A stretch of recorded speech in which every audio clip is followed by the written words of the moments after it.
They call me a failure and threw me out of my own home. 5 years later, I walked into their office wearing a designer suit, carrying a $1 billion deal in my hand, and the look on their faces was something I would never forget.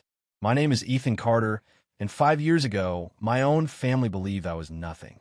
They believed I was a disappointment, a man who would never succeed, and someone they were embarrassed to call their son. But they had no idea that the person they abandoned would become the one person who could take everything away from them. It all started when I was 26 years old. I had just lost my job, my savings were gone, and after a failed business attempt, I found myself sleeping in my old car outside a grocery store parking lot. Every morning, I woke up pretending everything was okay, but inside, I was broken. I called my parents hoping they would give me a second chance, hoping they would remember all the years I supported them, but instead, my father answered the phone and said, "Ethan, we are tired of your excuses. A real man doesn't fail this many times." Those words hurt more than losing everything. I went to their house that night, hoping they would let me stay for a few weeks until I got back on my feet. But when I knocked on the door, my younger brother opened it. He looked at my old clothes, my tired face, and laughed. "You actually came here? After ruining your life?" My mother stood behind him silently. She didn't say anything, but her eyes told me everything. They didn't see a son who was struggling. They saw a burden. Then my father walked toward me and said the words that changed my life forever. "You're not the kind of person who belongs in this family anymore. Leave." And that night, with a small bag in my hand, I walked away from the only people I thought would always stand beside me. I spent the next few months fighting just to survive. There were nights when I slept hungry.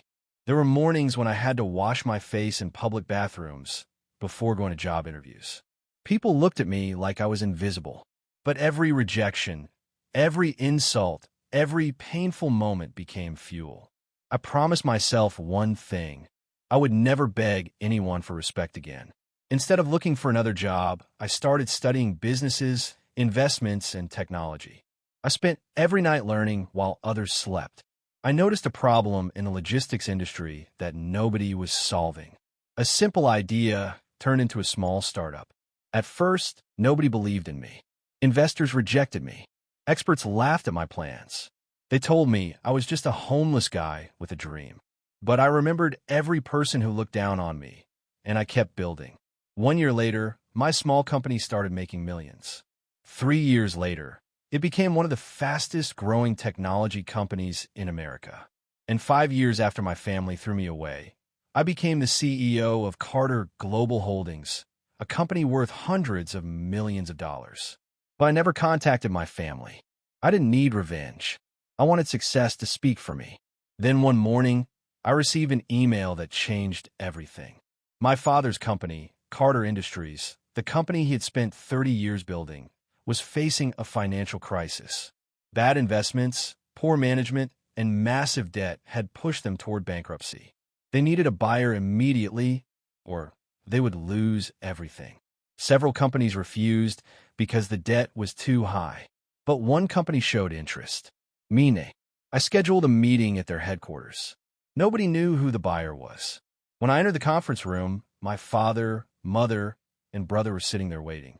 They were expecting some rich businessman they had never met. But when the doors opened and I walked inside, the room became completely silent. My brother dropped his coffee. My mother covered her mouth in shock.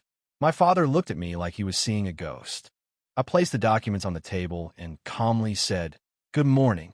I'm Ethan Carter, CEO of Carter Global Holdings. I believe we have a company to discuss." My father's face turned pale. "Ethan, is this some kind of joke?" I looked at him and replied, "No." The joke was believing I would never become anything. Nobody spoke. The same people who once kicked me out were now sitting across from me asking for help. My father tried to apologize. He said he was proud of me. My mother cried and said she always believed in me. But I remember the cold night when they left me standing outside their door. I remembered sleeping in my car while they were comfortable inside their home. I remembered every word they said when they thought I was worthless. Then I revealed something they never expected. I wasn't there to destroy them. I was there to save the company, but under one condition. My father had to step down as CEO and admit that the son he rejected was the person who saved everything. The room went silent. My father looked defeated. For the first time in his life, he understood what it felt like to lose everything. A week later, the announcement shocked the business world. Carter Industries had been acquired by Carter Global Holdings, and the new owner was none other than the son they once called a failure.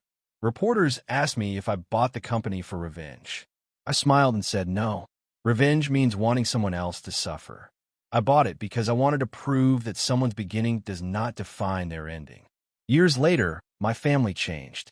They finally understood that success is not measured by where someone starts, but by how they rise after falling. The son they abandoned became the man they needed. The homeless man they laughed at became the person who saved their legacy. And the biggest lesson I learned was this. Sometimes people reject you because they cannot see your future. But never let someone else's limited vision become the limit of your own destiny. Because the person they underestimate today might become the person they beg for help tomorrow. Asterisk, asterisk.